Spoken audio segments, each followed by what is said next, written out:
They gave me the worst room on the family trip. They didn't know I owned the hotel. I decided to keep quiet and observe the annual family reunion. It was a tradition my mother insisted on maintaining, though for me, it always meant a weekend of constant comparisons and cutting remarks. This year would be no different, except that the luxurious hotel where we would stay was now my property thanks to the inheritance my grandfather had secretly left me 6 months earlier. When I arrived at the lobby of Hotel Miramar, my heart was beating fast. I watched as my sister Lucia, the family favorite, was welcomed with hugs and smiles by everyone. No one noticed my presence until my mother saw me and frowned. "I thought you wouldn't come, Carmen," she said, not bothering to hide her disappointment. "I wouldn't miss our family reunion for anything in the world," I replied with a smile that didn't reach my eyes. My brother-in-law, Roberto, Lucia's husband, looked me up and down, evaluating my outfit as always. "Seems like the graphic design business isn't so lucrative after all," he commented with a mocking smile. If only they knew. My small company was now a respected agency with international clients, but I never bothered to correct their assumptions. What hurt me most was the secret I kept. This 5-star hotel, with its impeccable gardens and ocean view, now belonged to me. Grandfather had always seen something in me that the rest of the family ignored. "We distributed the rooms," my mother announced as manager Miguel handed out the keys. My sister and her husband received the presidential suite with ocean view. My parents, an executive suite. My cousins, deluxe rooms. And me, Carmen, you'll stay in room 108 on the first floor, the room next to the laundry, the smallest and noisiest room in the hotel. Everyone exchanged glances, some with shame, others with poorly disguised amusement. Miguel, the manager, seemed uncomfortable. "Ma'am, we could look for another option for the young lady," he began, but my mother interrupted him. "It's not necessary. Carmen is simple. She doesn't need luxuries." I saw how Miguel looked at me with concern. He knew who I really was, but we had agreed to keep my position as owner secret during this family reunion. "It's fine, Miguel," I said calmly. "Room 108 will be perfect." I took the key and headed to the elevator, feeling my family's eyes on my back. On the way, I heard my cousin Daniela whisper, "As always, Carmen settles for the leftovers." The room was exactly as I remembered. Small, with a window overlooking the service area and the constant noise of the laundry machines. I sat on the single bed and took a deep breath. I wasn't here to confront my family or to humiliate them by revealing I was the owner. I was here to understand why they treated me this way. Why, after 30 years, they still saw me as the least valuable. That night, during the welcome dinner at the hotel restaurant, my family occupied the best table. My chair was partially hidden behind a column. While everyone ordered the most expensive dishes on the menu, I ordered a simple salad. "Can't you afford something better, Carmen?" my father asked with a mixture of mockery and pity. "We can treat you if you want." "The salad is fine. Thank you," I replied, maintaining my dignity. The conversation revolved, as always, around Lucia's achievements. Her recent promotion at the bank, her new house in the exclusive neighborhood. "Our Lucia always knew what she wanted," my mother said proudly. "Not like Carmen, who wasted her life with this drawing business." The head chef approached our table to personally greet the guests. Upon seeing me, he made a small bow that didn't go unnoticed. "Was the salad to your liking, Miss Carmen?" he asked respectfully. "Delicious, Antonio." "Thank you," I replied. My family looked at me strangely. "You know the chef?" Lucia asked, surprised. "We've crossed paths before," I replied vaguely. The truth was that I had personally hired Antonio 3 months earlier, after grandfather left me the hotel. The night progressed, and with each glass of wine, the comments directed at me became more cutting. The secret I kept was weighing on me more and more. Should I reveal the truth? What would they do if they knew that every insult, every humiliation occurred under my own roof? Miguel approached discreetly. "Miss Carmen, there's an urgent matter that requires your attention," he said quietly. "What could be so urgent for Carmen?" Roberto mocked. "Did they run out of colored pencils?" I stood up calmly, ignoring the comment. "Excuse me, I'll be back in a moment." In the private office, Miguel looked concerned. "Miss, I can't continue watching how they treat you. You're the owner of this place." "I know, Miguel, but I need to understand something before revealing the truth. There's a family wound that's been open for a long time." I looked out the window at the dark sea, and I think I'm close to discovering why my family hates me so much. I returned to the table where my family continued enjoying exclusive desserts. My cousin Javier was in the middle of a story about his recent purchase of a sports car when my Aunt Elena, always the most observant, asked me, "What did that employee want with you? Carmen? Do you know him from somewhere?" I felt all eyes fix on me. "Just a confusion with the reservation," I replied casually, taking a sip of water. "Typical of Carmen," Lucia murmured to Roberto loud enough for me to hear. "Always causing problems." That night, when everyone retired to their luxurious rooms, I stayed in the deserted lobby. Miguel approached with a cup of tea. "Your grandfather would be proud of you," he said quietly. "Don Ernesto always knew you would be the one to best care for his legacy." I smiled melancholically.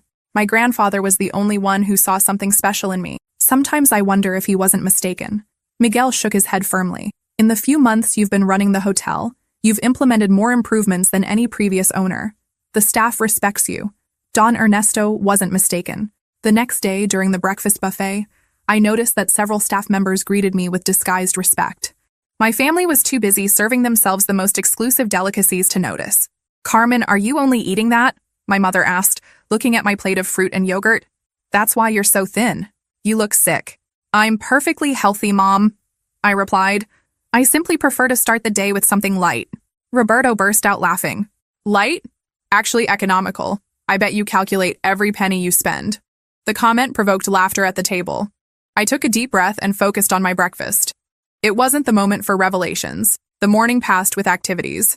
A tour of the hotel, time at the pool, massages at the spa. Of course, my parents had organized everything so that Lucia and her husband received the best treatments. For me, there were only leftovers. "I'm sorry, but it seems there's no more space for the premium massage," my mother informed me with false disappointment. "You'll have to settle for the basic massage." Later, I discovered that she had deliberately canceled my reservation for the premium treatment, claiming it would be a waste on Carmen. During lunch, the conversation turned to a topic: grandfather Ernesto's inheritance. "I'll never understand why Dad sold the hotel before dying," my mother commented, looking around nostalgically. "It was his greatest pride." "He certainly received an irresistible offer," my father replied. "Too bad we never knew who bought it." Lucia sighed dramatically. "If the hotel were still ours, we could stay for free. We could even give Carmen a decent room," she added, as if she were doing me a favor. I suppressed a smile. If only they knew the truth about the inheritance and the family secret I was about to discover. That afternoon, while my parents and Lucia enjoyed a yacht tour, I slipped into my grandfather's old office, now my private office. Miguel was waiting for me with a box of documents. "I found what you asked for, Miss Carmen," he said, placing the box on the table. "These are all your grandfather's personal documents related to your family." I began reviewing letters, photographs, and diaries. Among them, I found a yellowed envelope dated 15 years ago. It contained a letter from my mother to my grandfather that left me breathless. "Dad, you have to understand that Carmen isn't like us. She never was. If you continue treating her as your favorite, you'll only hurt her. She doesn't have what it takes to succeed in this family. Lucia is the one who should inherit the hotel someday." My hands were shaking. I continued reading similar correspondence over the years. Letters where my own mother tried to convince grandfather that I didn't deserve his attention or his inheritance. Letters where she described my supposed failures and weaknesses. A handwritten note from my grandfather, never sent, responded, "Isabel, it saddens me to see how you treat your own daughter. Carmen has a spirit and intelligence that you can't even see. Someday, all of you will realize the mistake you've made." The discovery hit me like a cold wave. It wasn't just envy or family rivalry. My own mother had systematically orchestrated my marginalization within the family. "Are you all right, miss?" Miguel asked, concerned about my silence. "No," I replied honestly, "but I will be." I continued reading and discovered something even more disturbing. My father and Roberto had tried to manipulate grandfather into selling them the hotel at a reduced price shortly before his death. Their plan had failed when grandfather, suspicious of their intentions, decided to secretly leave it to me. A knock on the door interrupted my investigation. It was Daniela, my cousin. "Carmen, what are you doing here? This area is only for authorized people," she said, looking curiously at the documents scattered on the table. Miguel intervened quickly. The young lady was looking for information about the hotel's activities. "Miss Daniela?" Daniela didn't seem convinced. Her eyes narrowed, examining the office. "Isn't it strange that they let you into the private office? They wouldn't even let us take a look." "Maybe I'm not as insignificant as everyone thinks," I replied, holding her gaze. Something changed in her expression. For the first time, I saw a glimmer of doubt in her eyes. "You were always grandfather's favorite," she said slowly. "We all knew it, though no one would admit it. When Daniela left, I knew my secret wouldn't last much longer. The family would start to suspect, and I would have to make a decision: continue enduring humiliations or reveal that I, the despised Carmen, was now the owner of the empire they all coveted." That night, during the formal dinner, the storm that had been brewing since my arrival came, and with it, the opportunity for revenge I never knew I wanted. The gala dinner was the central event of our family reunion. The hotel's main hall had been decorated with fresh flowers, candles, fine crystals, and linen tablecloths. I arrived deliberately late, wearing a simple but elegant black dress that I had designed myself. "Finally you appear," my mother said irritably. "We were about to order without you." I took my place at the spot they had assigned me, again the least favorable at the table. Roberto was already half drunk, bragging about his recent real estate investments. "I bought 3 properties on the coast last month," he boasted. "If I play my cards right, I could even buy a hotel like this someday." Lucia smiled proudly. "My husband has business vision, unlike other family members who are content drawing logos." My father raised his glass. To Roberto and Lucia, the true pride of this family. Everyone toasted while I kept my glass on the table. No one seemed to notice during the first course. Daniela was watching me intensely. Finally, she spoke. "Carmen, I saw you today in the hotel's private office. You seemed very comfortable there." A sudden silence fell over the table. All eyes turned to me. "What were you doing in restricted areas?" my father asked, frowning. I took a sip of water. "I was investigating some things about the hotel." "Why would you do that?" my mother asked. "It's not like you're going to buy one." Roberto let out a thunderous laugh. "Carmen, owning a hotel?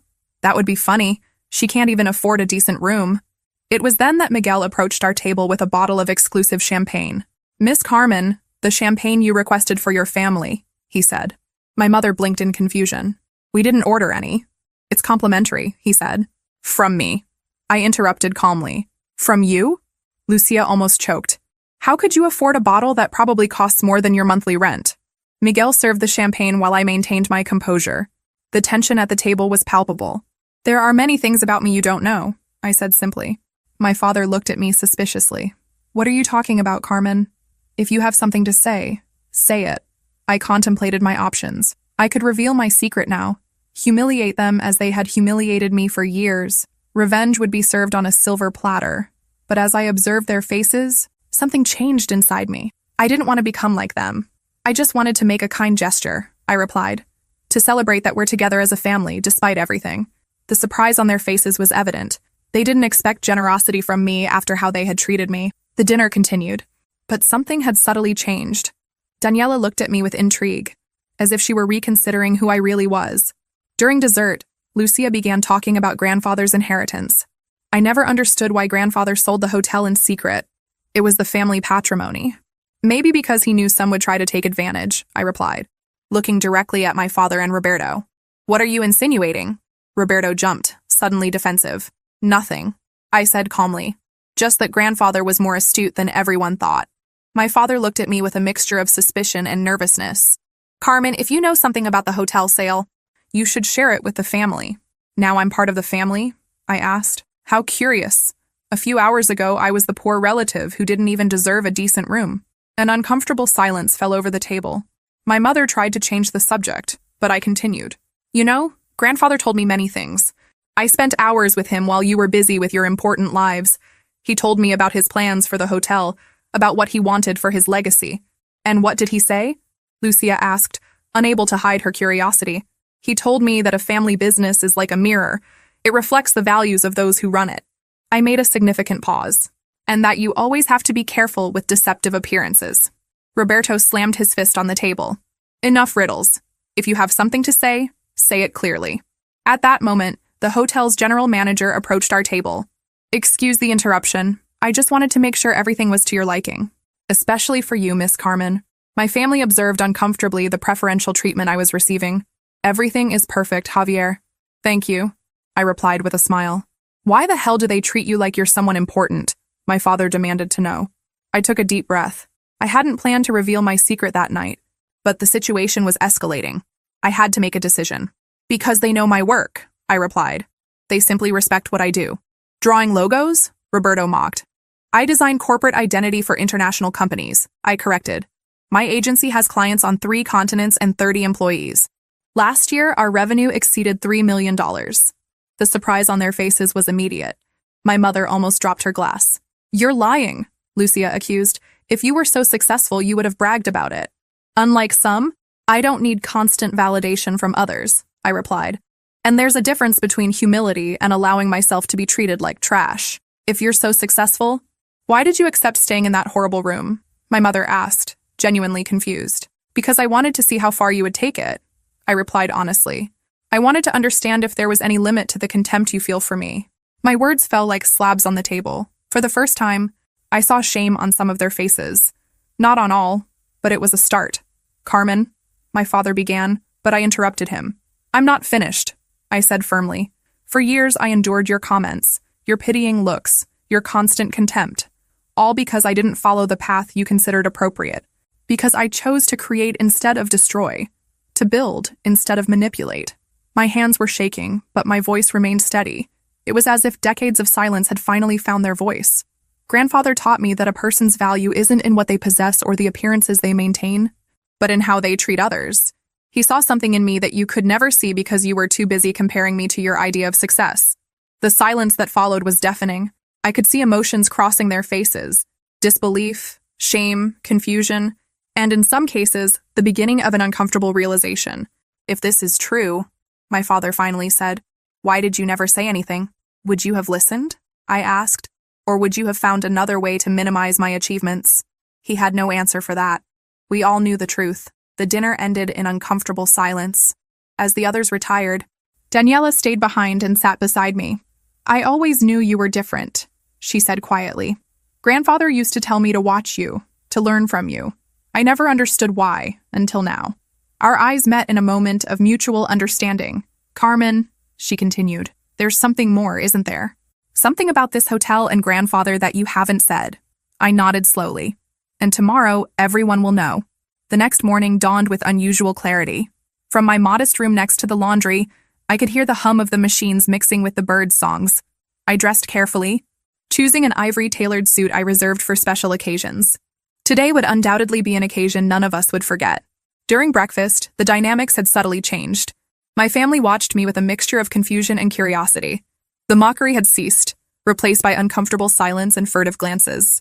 My revelation the night before had shaken the foundations of the family hierarchy, but they still didn't know the whole truth. My mother was the first to try an approach. Carmen, dear, we didn't know your business was doing so well, she said with a tense smile. You should have told us. I tried, Mom, for years. My voice was calm, without a trace of bitterness. Every time I mentioned a new client or an important project, you changed the subject to talk about Lucia's achievements. My sister had the decency to blush. Well, the important thing is that now we know, my father intervened, adopting a conciliatory tone he had never used with me before. We're proud of you, of course. Roberto, however, maintained his skepticism. $3 million in annual revenue. That's impressive. If it's true, he commented, emphasizing the last part. Although revenue isn't the same as profit, of course. My profit margin last year was 28%, I replied without getting upset. After taxes. His expression transformed into a mixture of surprise and something that looked almost like respect. At 10 o'clock, Miguel approached our table. Miss Carmen, everything is ready for the meeting you requested. My family looked at me strangely. I organized a small presentation about the hotel's history, I explained, standing up. I thought it would interest you considering how important it was to grandfather. We headed to the main conference room, an elegant space with large windows offering panoramic ocean views. Inside, to my surprise, wasn't just the hotel's management team, but also an older, distinguished-looking man I recognized immediately. Arturo Mendez, my grandfather's lawyer. What does this mean, Carmen? My father asked, suddenly alarmed. Please, take your seats, I indicated, pointing to the front row of chairs. Once everyone was seated, I positioned myself in front of them. My heart was beating fast, but my voice remained steady. Thank you all for coming. As you know, this hotel was the crown jewel of Grandfather Ernesto's businesses. He built it from scratch, converting a small inn into one of the most prestigious establishments on the coast. I activated the projector, showing old photographs of the hotel in its early days. My family watched with a mixture of nostalgia and confusion. What you may not know, I continued, is what really happened to the hotel after his death. My mother tensed visibly. Grandfather sold the hotel before dying. We never knew to whom. That's not entirely accurate, Lawyer Mendez intervened, standing beside me. Don Ernesto didn't sell the hotel. He transferred it to a trust. A trust? My father repeated, frowning. Why weren't we informed?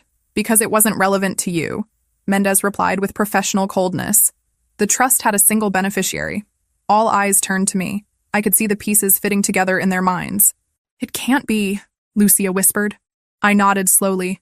Grandfather left me the hotel. I've been the owner for 6 months. The silence that followed was absolute, as if even the air had stopped moving. The expressions ranged from disbelief to indignation, passing through the deepest shock. Roberto was the first to recover his voice. "This is absurd. Why would he leave you? Precisely you, his most valuable possession." "That's an excellent question," I replied, looking directly at my parents. "And I think Mom might have some idea." My mother paled instantly. "I don't know what you're talking about." "I found your letters, Mom. The ones you wrote to Grandfather, trying to convince him that I didn't deserve his attention, or his inheritance." Several gasps were heard in the room. My mother seemed to have shrunk in her chair. "I also found something else," I continued, signaling Miguel, who delivered a folder to each family member. The documents confirming that Dad and Roberto tried to manipulate Grandfather into selling them the hotel at a reduced price shortly before his death. My father opened the folder with trembling hands. Inside were copies of emails, fraudulent purchase proposals, and false appraisals that underestimated the hotel's value. This is taken out of context," he stammered. "No, it's not," Lawyer Mendez intervened. "Don Ernesto showed me these documents. That's when he decided to modify his will and leave the hotel in trust to Carmen, the only person he truly trusted to preserve his legacy." Roberto stood up abruptly, his face red with anger. "This is a conspiracy. You certainly manipulated the old man or the lawyer. You don't have what it takes to run a business like this." "The results suggest otherwise," I replied calmly. "In the 6 months since I took control, the hotel's revenue has increased 18%. Customer satisfaction has improved, and we've been nominated for 2 Hospitality Excellence Awards." Miguel nodded in confirmation. The management team present showed expressions of pride and respect. My mother seemed genuinely confused. "If you're the owner, why did you accept staying in that horrible room? Why did you allow us to treat you like that?" It was the question I'd been waiting for. "Because I needed to understand," I replied, feeling emotion finally break my voice. "I needed to comprehend if you really saw me as worthless, or if there was some deeper reason for your contempt." The tears threatened to flow, but I stayed strong. And what I discovered was even more painful than I imagined. "It's not that you believed I had no value, it's that you feared what would happen if others saw my value, especially Grandfather." My mother lowered her gaze, unable to sustain mine. "The letters show clearly, Mom. You couldn't stand that Grandfather loved me. You couldn't accept that he saw something special in me. Why? What did I do to deserve this?" The silence that followed was broken by a muffled sob. It was my mother who seemed to have collapsed under the weight of decades of secrets. "You were just like him," she finally murmured. "You had the same look, the same way of seeing the world. When you were little, he used to say you were his living image, that you had his entrepreneurial spirit." She paused, breathing shakily. "And I was always a disappointment to him. I was never smart enough, ambitious enough. When you appeared, with your creativity and determination, I saw how his eyes lit up when talking to you, in a way they never did with me." The revelation fell like a bomb in the room. Decades of resentment, of maternal jealousy, of a competition I never knew we were having. "So you decided to make sure I never shone," I concluded, feeling a mixture of understanding and pain.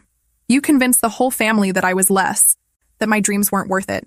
My mother didn't deny it. She couldn't. "And you?" I addressed my father. "You saw a business opportunity. If I stayed marginalized from the family, I wouldn't be a threat to your plans with the hotel." My father seemed to have aged 10 years in the last few minutes. Lucia, meanwhile, remained silent, apparently processing everything she had just discovered about our family dynamics. It was then that I made the most important decision of all. "Despite everything," I said finally, breaking the dense silence that had fallen over the room, "I'm still part of this family." My words seemed to float in the air, unexpected and disconcerting for everyone present. "We're not here for a settling of accounts," I continued. "I could have humiliated you from the beginning, expelled you from the hotel, or treated you as you treated me, but that would only perpetuate the cycle of resentment that has poisoned this family for too long." My mother looked at me with red eyes, a mixture of shame and amazement on her face. "When Grandfather left me this hotel, I didn't completely understand why he did it. Now I know. It wasn't just about the business. It was about giving us a chance to heal." I walked to the large window that dominated the room, contemplating the sea that stretched before us. The same sea my grandfather contemplated every morning from his office. "Grandfather left something else in the trust," I announced, turning to them. "A letter that should be delivered to the family 6 months after I took possession of the hotel. That is, today." Lawyer Mendez nodded and took an envelope from his briefcase. He handed it to me solemnly. "This is Don Ernesto's last wish, beyond the legal aspects," Mendez explained. "He specifically requested that it be read in the presence of the entire family." My hands trembled slightly as I opened the envelope. I extracted the pages written in my grandfather's unmistakable handwriting and began reading aloud. Dear family, if you are hearing these words, it means Carmen has assumed her role as owner of Hotel Miramar, and the time has come for you to know my true reasons. This hotel represents my legacy, but a legacy is not just walls and business. A legacy is also the values we transmit to the generations that follow us. For years, I watched sadly as our family fragmented. I saw the contempt for Carmen, the person who, ironically, most resembles me in spirit and vision. Isabel, my dear daughter, always tried to prove her worth to me by competing with her own daughter. It wasn't necessary. I loved her for who she was, not for who she believed she should be to impress me. Roberto and Lucia built their lives on appearances and superficial ambitions. True success is not measured in properties or status, but in the integrity with which we live. I left the hotel to Carmen not only because I trust her ability to manage it, but because I trust her heart to heal our family's wounds. My last wish is that you use this revelation as an opportunity to reflect, to acknowledge past mistakes and build a future where mutual respect replaces contempt, where family love is stronger than individual ambitions. The hotel now legally belongs to Carmen, but spiritually belongs to all of you if you're willing to build a new family dynamic based on respect and acceptance. With eternal love, Ernesto. When I finished reading, several people in the room, including the hotel staff, had tears in their eyes. The silence that followed was charged with emotion, with realization, with truths denied for too long. My mother was the first to speak. All this time, she murmured. All this time competing with my own daughter, trying to prove something to a father who already loved me. She stood slowly, and to my surprise, approached me with a voice broken by emotion. Carmen, I don't know if you can ever forgive me. I was a terrible mother, blinded by my own insecurities. I saw in her eyes something I had never seen before, genuine recognition, vulnerability, and the beginning of deep regret. My father, meanwhile, seemed devastated. Your grandfather was right, he admitted almost to himself. I built my whole life trying to impress others, forgetting what really matters. Lucia remained seated, silent, with an indescribable expression. Finally, she stood and walked to me. I never understood why grandfather preferred you, she said slowly. Now I see. While I sought his approval, you sought his wisdom. While I wanted his money, you wanted his legacy. There was no hostility in her voice, just a sad acceptance. Roberto, however, didn't seem moved. He stood abruptly, his face red with indignation. And I suppose now we should feel guilty? That we should congratulate you for inheriting an empire you didn't build? He looked at Lucia, expecting her support, but she remained by my side. Roberto, I said calmly, the hotel is legally mine. That won't change. But what we do from here as a family depends on all of us. Lawyer Mendez cleared his throat discreetly. Actually, there's an additional codicil in the will that we haven't discussed yet. We all turned to him surprised. Don Ernesto established that, at Carmen's discretion, and solely at her discretion, she could assign minority stakes in the hotel to other family members, provided they demonstrated commitment to the values he defended. The revelation fell like a bomb. My family now looked at me with a mixture of hope and fear. I'm not seeking servility in exchange for shares, I clarified. What grandfather wanted was genuine reconciliation, not motivated by economic interest. What do you propose then? My father asked with a tone suggesting he was really willing to listen. I took a deep breath. This was the moment I'd been waiting for. The opportunity to transform pain into something constructive. I propose that we acknowledge the truth. We're a dysfunctional family that has caused real harm to its members. We can't erase the past, but we can decide how our future will be. I paused, looking each one in the eyes. The hotel will continue under my direction, but I'm willing to create a family council where everyone has a voice, not for operational decisions, but to ensure grandfather's legacy endures in philanthropic works, in community help, in the values he defended. And the shares? Roberto asked, still skeptical. They'll be earned over time, I replied firmly. Not with flattery to me, but with actions that demonstrate you truly understood grandfather's message. My mother approached and, with some hesitation, took my hands in hers. I don't deserve a second chance, she said, with tears running down her cheeks. But if you're willing to give me one, I promise I'll do everything possible to be the mother I should have been from the beginning. I felt my own tears surfacing. Years of longing for the maternal love I never received manifested in that moment of shared vulnerability.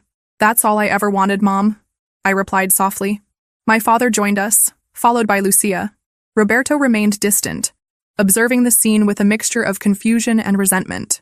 I need time to process all this, he said finally, heading to the door. Take all the time you need, I replied, The door will be open when you're ready." After Roberto left, the atmosphere in the room changed. It was as if an invisible weight had been lifted, allowing us to breathe freely for the first time in decades.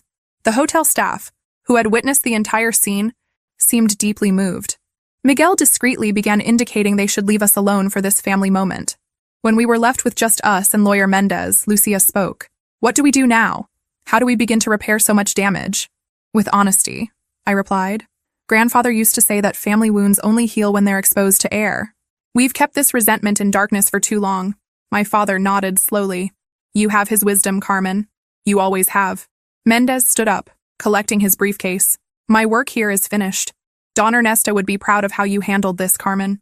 As he headed to the door, he added, "By the way, there's an additional box of your grandfather's personal documents in my office. He mentioned you would find special interest in his diaries from the years he built the hotel." After Mendez left, my family and I remained in the room enveloped in a silence that, for the first time, wasn't uncomfortable, but contemplative. "I never asked you about your business," my mother said suddenly. $3 million in revenue, 30 employees. You must be very good at what you do." I smiled slightly. "I am, and I'd love to show you my work someday." "I'd like that," she replied with a sincerity I'd never heard in her voice before. Lucia, always practical, intervened. "So, what happens with the rest of the family weekend? Do we continue with the planned activities?" I reflected for a moment. "I think so, but with some changes. To start, I'm going to move to the suite that corresponds to me as owner." "And what do we do about Roberto?" my father asked. "We'll give him space," I replied. "Some need more time than others to accept the truth." That night, as the staff transferred my belongings to the hotel's main suite, I felt a strange mixture of emotions. Victory, yes, but not the petty victory of revenge, but the deeper one of having broken a toxic cycle. From my suite's terrace, I contemplated the same sea my grandfather loved. The salty wind caressed my face, bringing with it the aroma of new possibilities. "You were right, grandfather," I murmured to the wind. "True power isn't in humiliating those who hurt us, but in giving them the opportunity to change." At that moment, I remembered the words my grandfather used to say. "A hotel is like a family, Carmen. Each room is different. Each guest brings their own story. The secret is making everyone feel valued, not despite their differences, but because of them." For the first time in my life, I felt our family had the opportunity to become the kind of hotel my grandfather envisioned. A place where each person could find their space without losing the sense of belonging to the whole. The road would be long and probably difficult. Some wounds would take years to heal completely, if they ever healed at all. But we had taken the first step, perhaps the most important one. We had looked truth in the eyes and decided not to look away. Chapter Epilogue. 1 year has passed since that revealing family reunion. Hotel Miramar thrives under my direction, with changes grandfather would have approved. A scholarship program for young people from the local community, rooms adapted for people with disabilities, and a firm commitment to sustainability. My relationship with my family has evolved in ways I never imagined possible. My mother and I have a weekly lunch meeting where we slowly rebuild our relationship. She no longer seeks to compete with me, but to truly know me. Sometimes when we talk about design or business, I see in her eyes a glimmer of true maternal pride. Lucia was the biggest surprise. After reflecting on her life and values, she decided to return to university to study social work. "I want to build something meaningful on my own merits," she told me. Her transformation has been profound and genuine. My father found an unexpected purpose in the hotel's community program, where he now coordinates activities for young entrepreneurs. He says that teaching them what he learned, including his mistakes, gives him a sense of purpose that money and status never provided. Roberto took 6 months to speak to me again. When he finally did, it was to ask me for a job opportunity. Not a free steak. He now runs the hotel's expansion department, where his ambition, properly channeled, is proving valuable. Room 108, where they housed me that first day, has been transformed into a small museum that tells the story of the hotel and its founder. At the end of the tour, visitors find grandfather's letter framed as a reminder that family businesses are, above all, about values and legacy. Every day, when I walk through the corridors of this hotel, which is both my inheritance and my responsibility, I feel grandfather's presence guiding me. I didn't choose to reveal my secret out of revenge, but for the possibility of healing it offered. And although the path hasn't been easy, the family we're building now is stronger and more authentic than the one we pretended to be. As the sign at the hotel entrance says, "We don't build walls, but bridges. We don't offer rooms, but homes." That's the true secret of Hotel Miramar, and the most valuable legacy my grandfather left me. There are stories that aren't just stories. They're mirrors of life. If this one moved you, Help us continue telling others that also deserve to be heard. Become a member. Join us. Thank you very much and have an excellent day.